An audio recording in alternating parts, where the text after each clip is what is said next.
Salut, c'est Clément. Dans cette vidéo, on va parler de comment bien embrasser et on va parler de l'erreur principale à ne pas faire quand on veut embrasser quelqu'un. Et c'est, comme j'en ai parlé dans une vidéo, une erreur que j'ai faite au collège qui m'a beaucoup coûté, qui m'a beaucoup fait mal au cœur à l'époque. Mais quelque part, j'ai été puni, j'ai retenu la leçon et je vais vous la transmettre dans cette vidéo.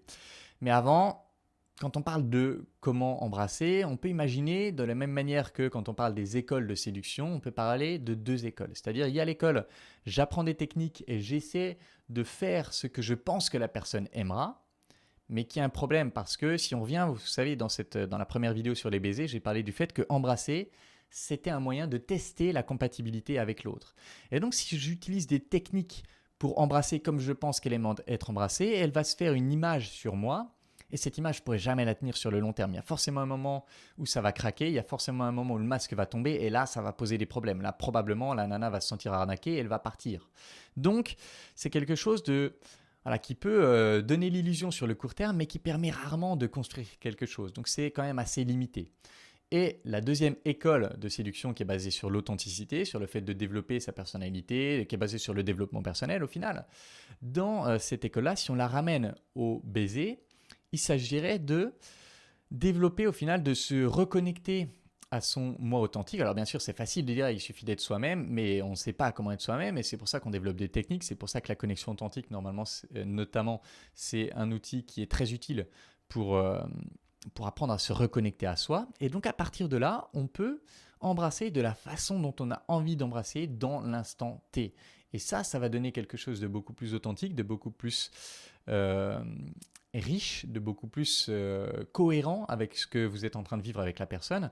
Et donc ça donnera des résultats beaucoup plus satisfaisants pour ce qui est d'embrasser. Sauf que on peut se poser la question, ouais, mais si mon moi authentique, il est tout merdique, si mon moi authentique, il a plein de zones d'ombre et puis il a des comportements vraiment désagréables, ben oui, ça va se traduire dans le baiser. C'est là que je voudrais vous parler du premier exemple que j'ai vécu au collège, j'avais déjà fait des bisous quand j'étais à la maternelle, en primaire, mais c'était des micro-bisous. Là, c'était mon premier bisou, entre guillemets, d'adulte, quand j'étais en quatrième. En quatrième, c'est ça? Ouais, quand j'étais en quatrième ou en troisième, je sais plus, voilà, c'était à peu près à cette période-là. Et j'avais une amoureuse qui s'appelait Marion. Et je voulais tellement l'impressionner, je voulais tellement faire bien que j'avais entendu des trucs qu'il fallait rouler des pelles. Donc littéralement, j'y suis allé, et j'ai pris ma langue et j'ai tourné dans sa bouche comme ça. Et j'essayais vraiment d'être tellement là comme ça fait vraiment penser à, vous savez, quand on nourrit de trop, quoi, quand on bourre la bouche de, je sais pas, par exemple le foie gras, etc. Ce côté un peu étouffant et qui partait d'un bon sentiment, qui partait du fait de ah mais je veux tellement faire plaisir à l'autre, ah, je veux tellement être apprécié par l'autre. Et ça, évidemment que directement ça ressort dans le bisou et directement elle le sent et directement c'est voilà, celui-là il a des problèmes quoi. Et donc évidemment si vous avez cette en vous dès qu'une fille commence à vous donner de l'attention de ah, enfin, je vais être sauvé, etc., évidemment que ça va se traduire dans le baiser et que ça va être hyper repoussant pour l'autre parce que personne ne veut de ce poids qui va vouloir s'accrocher sur nous comme une sangsue. Et donc là, ça veut dire qu'il y a cette zone d'ombre de, je sais pas, peur de l'abandon, de sentiment d'être pas assez bien, etc., qui va venir contaminer le bisou. Et donc là, dans ce cas-là, quand on a cette zone d'ombre-là, forcément, il faut la travailler si on veut que son baiser authentique puisse être différent.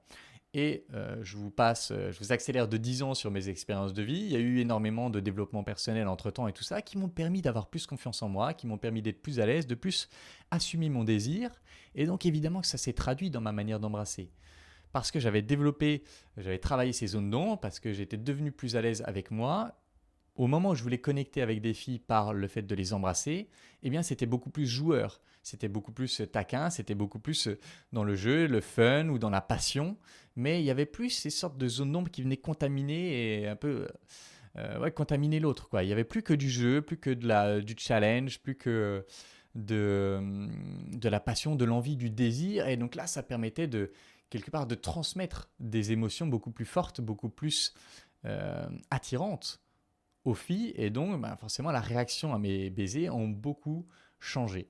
Et donc voilà, l'erreur à ne pas faire bien évidemment c'est laisser vos zones d'ombre dominer vos baisers, mais ça veut dire que si naturellement, parce que vous pouvez être naturellement hyper à l'aise, et donc bon, probablement que vous ne regarderiez pas cette vidéo si c'était le cas, mais quelqu'un qui est naturellement à l'aise, eh ben ça sortira, il n'y aura pas de problème. Mais si ce n'est pas votre cas, ça veut dire qu'il faut aller travailler sur ces zones d'ombre, il ne faut pas les laisser contaminer vos baisers, et vous pourriez vous dire, ben, je vais apprendre des techniques et je vais essayer de refaire ça en embrassant, mais voilà, vous n'arriverez pas à le tenir, ça va être foireux. Donc, mon conseil pour bien embrasser, il faut que ça émerge spontanément de qui vous êtes dans le présent, de ce que vous vivez avec la fille dans le présent, sans être parasité par vos zones d'ombre. Donc ça veut dire qu'il faut travailler sur ces zones d'ombre, et pour ça, moi, je vous invite à regarder notamment mes vidéos sur le travail de l'ombre, mais globalement, toute forme de développement personnel qui se respecte va vous aider à travailler sur les choses qui vont vouloir contaminer vos relations. Et bien sûr, si vous voulez travailler avec moi, si vous voulez que je vous accompagne, vous savez, il y a l'école des guerriers, il y a une version allégée que je lance en octobre,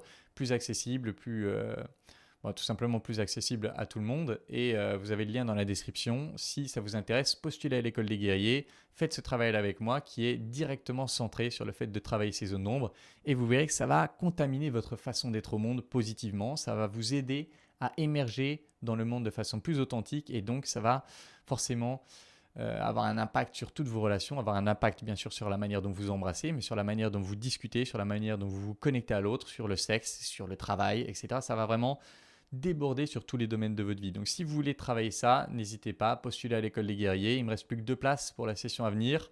Ça va être fort comme d'habitude, donc n'hésitez pas à postuler. Et c'est tout pour cette vidéo. En attendant la prochaine, je vous embrasse et je vous dis à bientôt. Ciao.